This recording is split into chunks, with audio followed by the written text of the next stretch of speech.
Alors, qu'est-ce qui se passe? Boîte de réception. Ah, c'est quoi ce message?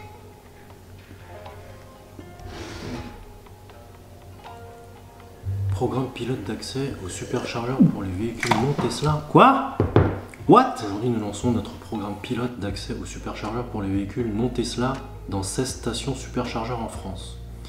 Ce pilote ouvrira une sélection de stations superchargeurs offrant une capacité suffisante aux conducteurs de véhicules non Tesla qui pourront recharger en utilisant l'application Tesla, aux côtés des véhicules Tesla. Notre ambition a toujours été d'ouvrir le réseau superchargeur aux véhicules électriques non Tesla afin d'inciter davantage de conducteurs à passer à l'électrique. Cette évolution s'inscrit logiquement dans notre mission visant à accélérer la transition mondiale vers une énergie durable. En tant que propriétaire Tesla, vous continuerez de bénéficier d'une intégration complète de la recharge, de la planification d'itinéraire et du préconditionnement de la batterie. Avec votre Tesla, vous aurez également accès aux tarifs les plus bas sur les superchargeurs. Merci de votre soutien dans notre mission. Non mais c'est quoi ce truc? Ça y est, ils ont ouvert les superchargeurs aux véhicules non Tesla. Ouais, purée, ça va être le bazar.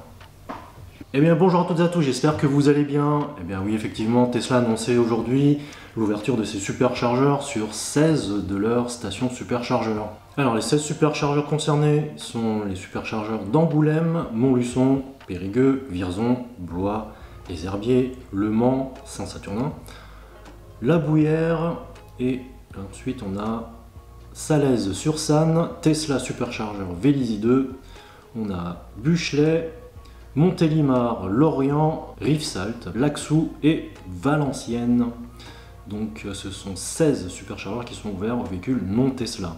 Bon alors comment les utilisateurs non Tesla vont pouvoir utiliser le réseau de superchargeurs?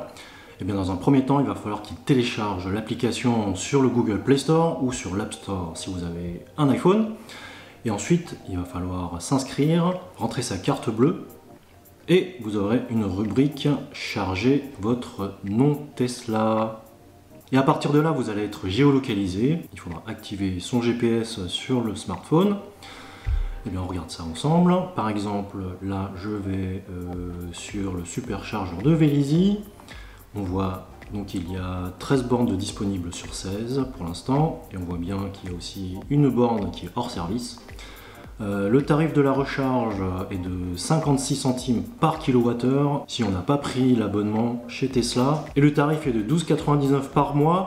Et là, vous allez bénéficier d'un tarif réduit comme les propriétaires de Tesla. Et donc ici à Vélizy, il est de 38 centimes par kWh avec l'abonnement comme pour les propriétaires de Tesla. Et donc les frais d'occupation sont toujours de 1 € par minute.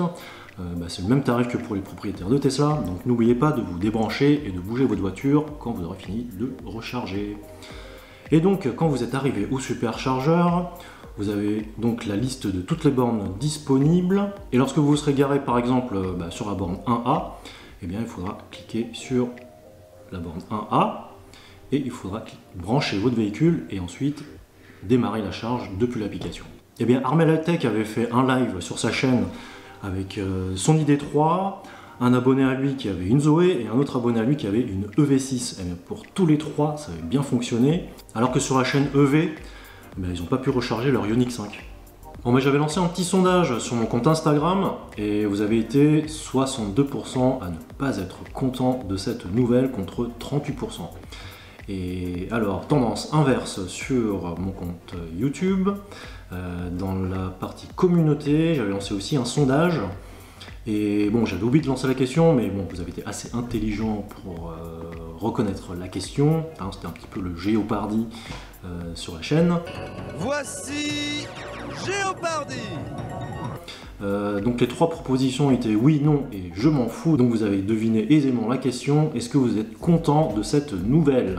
Alors vous êtes 54% à être content sur ma chaîne YouTube, comparé aux 62% de mécontents sur Instagram. Et donc vous êtes 40% à ne pas être content et 6% de je m'en fous. Voilà. Donc les avis sont assez partagés. Et puis moi, pareil, hein, je suis un peu partagé aussi parce que à chaud, j'étais pas très content de cette nouvelle.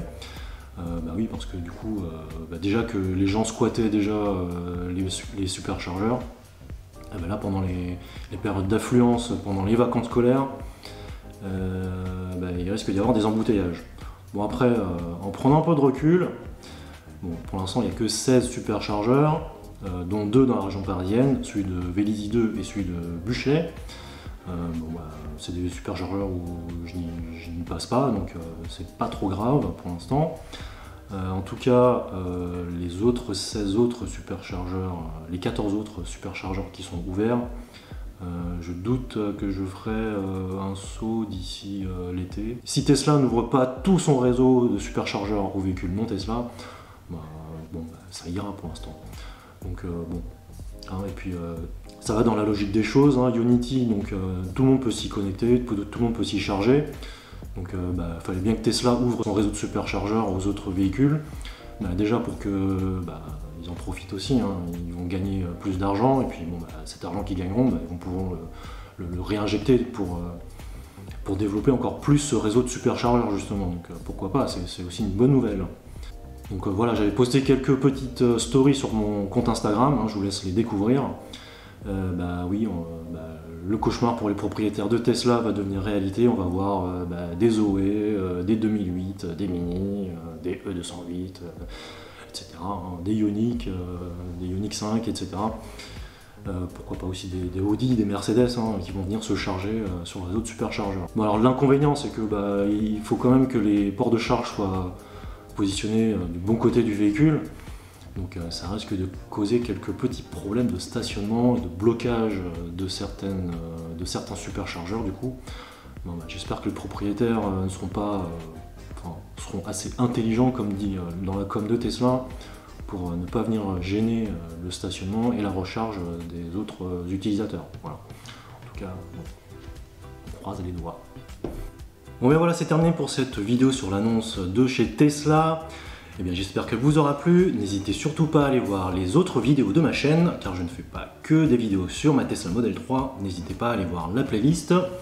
Eh bien, sur ce, je vous dis portez-vous bien, et je vous dis à la prochaine. N'oubliez pas de cliquer sur la cloche pour ne pas rater ma prochaine vidéo.